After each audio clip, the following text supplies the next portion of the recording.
Huwag yun sa akin talaga.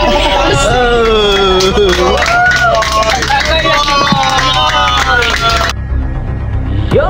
Magandang araw, magandang gabi mga kalingap. At muli, magbabalik na naman si Papa Shider upang maghatid na naman ng kakaibang news, update, balita sa inyo mga kalingap at mga kami-Chris.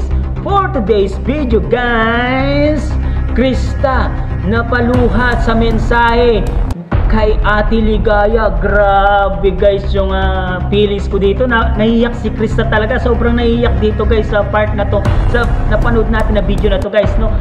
Panoorin natin guys. At kung bago ka pa lamang sa ating YouTube channel mga kalim, huwag kalimutan mag-like, mag-share, mag-subscribe at pahit ang notification bell button para updated kayo sa mga ilalabas natin reaction video mga kalingap. Itong video ito ay napanood ko guys doon kay Tita Ate Ligaya guys, no? Panoorin natin guys. Suportahan po natin si Ate Ligaya para marami din po siyang matulungan na mahihirap guys. Talagang nakakahiyak itong segment na to guys. At kung bago ka pa lamang kina Kuya Bal Santos Matubang, Ate Edna Vlogs, Kalingap Rab, Kalingap Team at Kalingap Reactor guys, suportaan po natin. Kung walang Kalingap, walang Mikris din guys, no? Suportahan po natin. Huwag na natin patagalin to. Ano ba yan? Let's go! Salamat kay Joy dahil ikaw yung aking beneficiary mo siya, ano? Okay, salamat. At thank you sa lahat po. At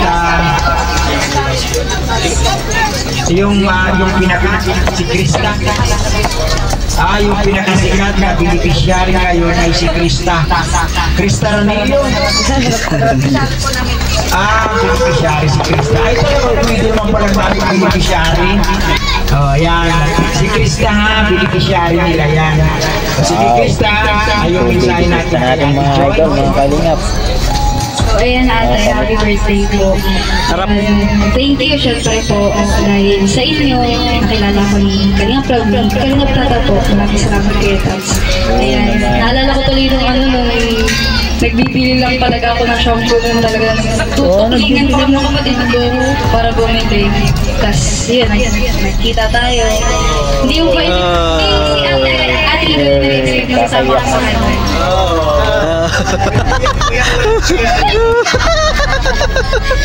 Parang si Krista yung naiiyak. Si Krista guys. Si Ate. Oo. Tapos ayun, nung tinanong niya ako kung gusto ko daw gusto kong matulungan, nag-agree naman po ako kasi ayun, bilang nagsisimula pa lang din, need ko rin po ng tulong syempre. Kaya dumating si Ate Ligaya, saktong-sakto, wala talaga kami nun. Pupasok kami sa school, wala akong baon po talaga naman. Tapos yung 300 pesos na binigay niya po, huwag yun sa akin talaga.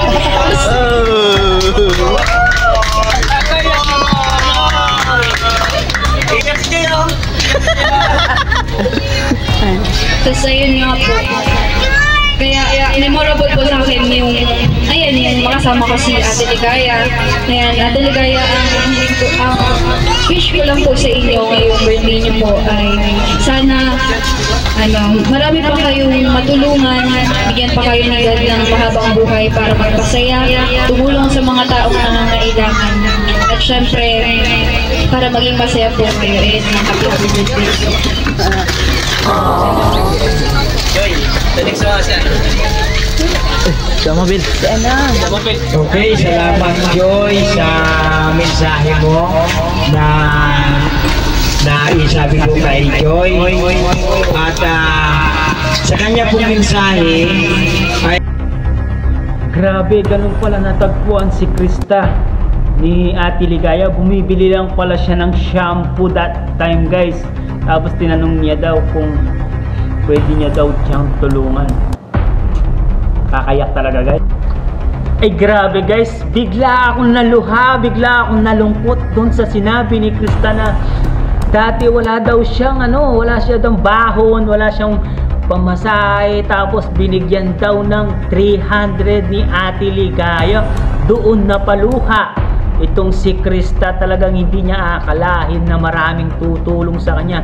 Kaya kayong mga basher, hindi nyo alam na sobra pala yung hirap na dinadanas ni Krista noon, no? Nung hindi pa tinulungan itong si Kalinga Prab, talagang kawawang kawawa po itong si Krista. Tingnan nyo guys, oh, nalulungkot ako, naluluha ako doon sa kita kasi kay Krista na bigla siyang nalungkot nang naalala niya na yung 300 pesos na bigay ni Ate Ligaya.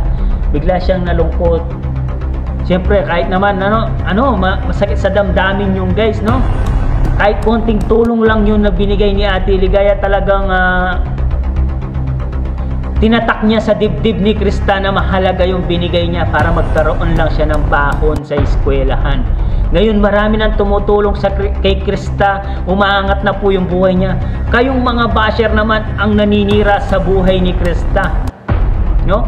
Hindi nyo alam ang dinanas ng bata. Sobrang sakit na maging mahirap. Ngayon humaangat na yung buhay niya, kayo naman inihila nyo pababa, no? Nakakaiyak man na sabihin na ang papangit ng mga ugali nyo. Ayaw nyong umangat yung isang tao. Ayaw nyong umangat yung buhay ni Krista. Yung ilayan nyo pababa. Masasama ang ugali nyo.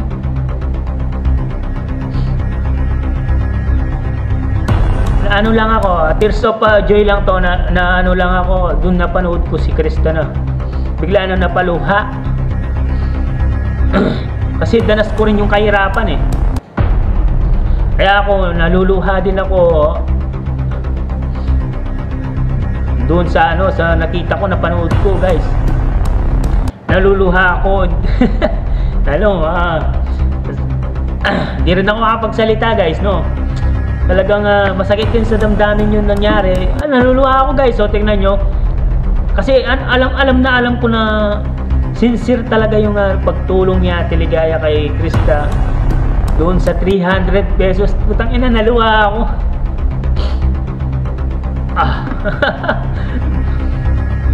Masakit pala ganun guys. Ay grabe, talagang naiyak ako guys.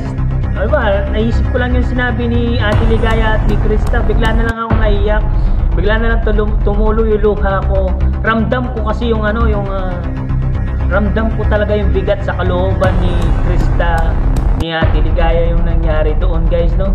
Huwag na tayo mag-iyakan guys, no? Hanggang dito na lang ang ating reaction video. At kung bago ka pa lamang sa ating YouTube channel mga kalingap, huwag kalimutan mag-like, mag-share, mag-subscribe at pahit ang notification bell button para updated kayo sa mga ilalabas natin reaction video mga kalingap.